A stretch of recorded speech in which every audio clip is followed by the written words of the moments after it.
दोस्तों, पिछले कुछ दिनों से जो राज्यसभा का चुनाव हुआ है, वैसे आमतौर से पहले ये समझ लीजिए कि राज्यसभा का चुनाव कैसे होता है और कौन लोग कर पाते हैं। लेकिन इससे पहले आपको ये बता दें कि राज्यसभा चुनाव की बात इस वीडियो में नहीं करेंगे। सिर्फ इसमें ये बात होगी कि राज्यसभा चुनाव के दौरान जिस एक शब्द को आपने कई बार सुना होगा मीडिया में, खबरों में, कि क्रॉस वोटिंग हुआ, क्रॉस वोटिंग कर दिया। तो ये क्रॉस वोटिंग का मतलब क्या होता है?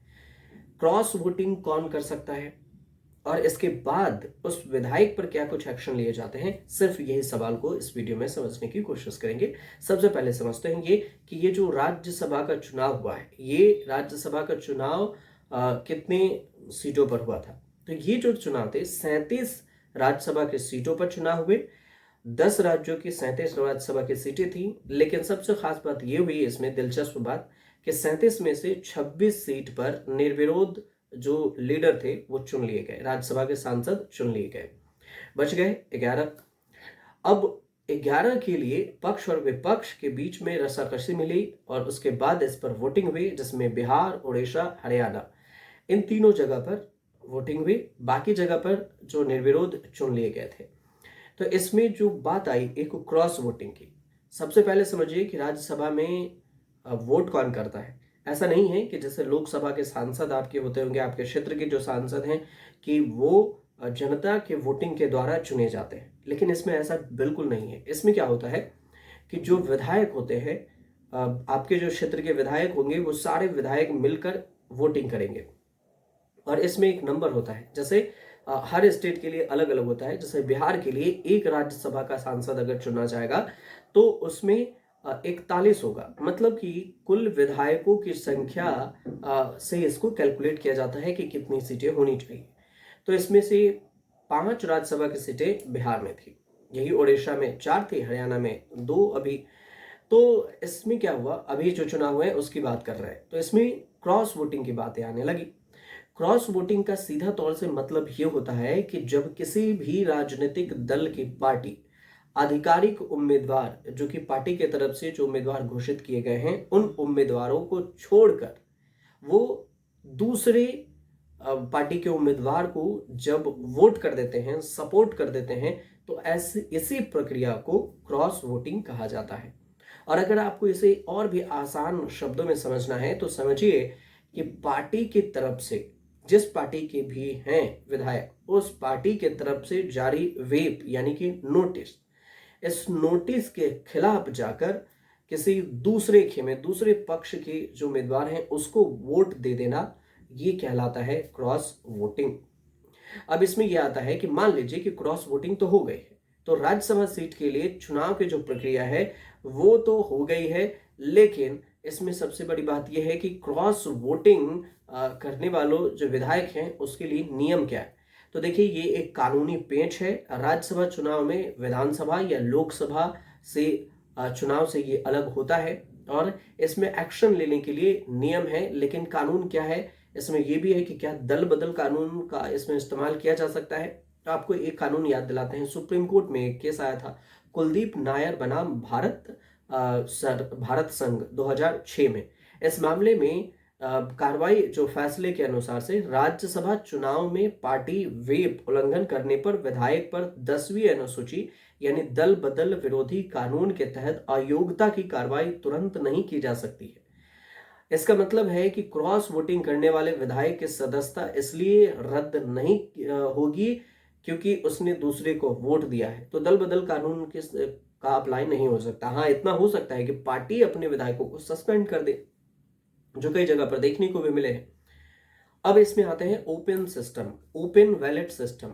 ये क्या होता है जिससे चुनाव हुआ है राज्यसभा में? तो ये होता है कि खुला, इसको कहते हैं खुला मतदान। इसका मतलब है कि विधायक को अपना मत पेटी में जो वोट डालना है उससे पहले अपनी पार्टी के जो अधिकृत ऑथराइज्ड एजेंट हैं वहां पर मौजूद होते हैं, उनको दिखाना होता है कि ये हमने इनको सपोर्ट किया है और आप देख लीजिए और डाल दीजिए मेरा वोट। तो वो बॉक्स में गिरा देते हैं। अगर अपना वोट नहीं दिखाते हैं, एजेंट को नहीं दिखाते हैं, तो उनका वोट अमान्य हो जाएगा, इनवैलिड कर दिया जाएगा। ये चुनाव आयोग की तरफ से सीधे तौर से वहां पर कर दी जाती है। तो दिखाना अनिवार्य होता है। तो इसी से पता चल जाता है कि किस किस ने पाला बदला।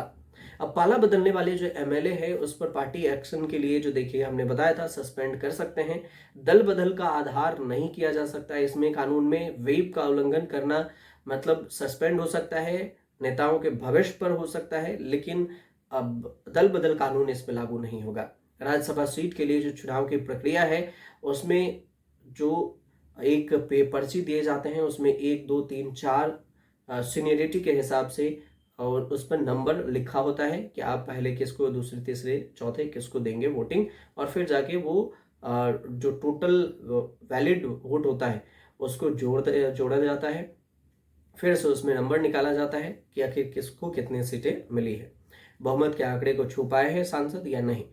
अब क्रॉस वोटिंग के लिए जो चुनाव आयोग की भूमिका है वो सिर्फ इतना है कि वो ये सुनिश्चित करते हैं कि कोई भी विधायक अपनी पार्टी के एजेंट को वोट दिखाकर किसी और को वोट देता है तो वह वैध माना जाएगा, लेकिन बिना दिखाए अगर माना जाएगा देता है तो अवैध माना जाएगा। राज्यसभा में सीटों का और सदस्यों का जो कार्यकाल है वो समझ लीजिए, राज्यसभा में 6 साल का कार्यकाल होता है, लोकसभा का 5 साल का कार्यकाल होता है। और राज्यसभा की जो कुल सीटें हैं 245 हैं, 233 पर इनडायरेक्ट चुनाव होते हैं, बाकी के 12 जो बचते हैं राष्ट्रपति की तरफ से मनोनीत किया जाता है। मतलब 12 को विधायक भी नहीं चुनते हैं, राष्ट्रपति ने जिन जिन 12 लोगों को चुन लिया कि ये हो जाएंगे, ये लिटरेचर साहित्यकार हैं, ये पत्रकार हैं, ये साइंस के दुनिया में इन्होंने ख्याल रखा, ये फिल्मी जगत से हैं, ऐसे ऐसे 12 लोगों को चुनकर राज्यसभा भेज दिया जाता है। तो इस हिसाब से अगर देखेंगे तो उत्तर प्रदेश की आबादी के लिहाज से सबसे अधिक 31 सीटें हैं राज्यसभा की यहाँ पर। और हालिया मामला देखेंगे तो जो 16 मार्च को यहाँ पर हुआ, मतलब राज्यसभा की जो वोटिंग हुई है उसमें 11 राज्यसभा सीटों के लिए वोटिंग हुई। बिहार से 5, उड़ीसा के 4, हरियाणा के 2 सीटों पर हुई थी। बिहार के सभी 5 सीटें बीजेपी यानी एनडीए समर्थित ने जीत ली। उड़ीसा के 4 में से 3 सीटें एनडीए ने जीती है। हरियाणा की 2 में से 1 सीट एनडीए और 1 सीट कांग्रेस ने जीती है। तो ये पूरी खबर थी जिसको लेकर विवाद भी था, क्रॉस वोटिंग की चर्चा भी थी, कई विधायक सस्पेंड भी कर दिए गए हैं। और हॉर्स जो राइडिंग जिसे खरीद फरोख्त की भी बातें हो रही है।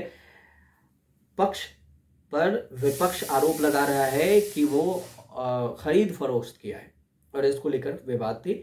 और यही छोटी सी जानकारी थी कि आखिर क्रॉस वोटिंग का मतलब क्या होता है और इसमें नियम क्या है। उम्मीद करते हैं कि आपको ये जानकारी समझ में आ गई हो, और अगर आपको ये जानकारी समझ में आई हो तो आप हमारे चैनल से जरूर जुड़िए, कमेंट करके जरूर बताइए कि हम आपको किस टॉपिक पर आसान भाषा में वीडियो बनाए जो आप उसे समझ सकें, या फिर आपको समझने में कठिनाई कौन से टॉपिक हैं जिसको हम आसानी से समझा सकें। कहानी और सिंपल लहजे में हम बताने की कोशिश करते हैं ताकि आप बिना किसी मसालेदार चीज़ों के आप समझ सके कहानी के तौर पर।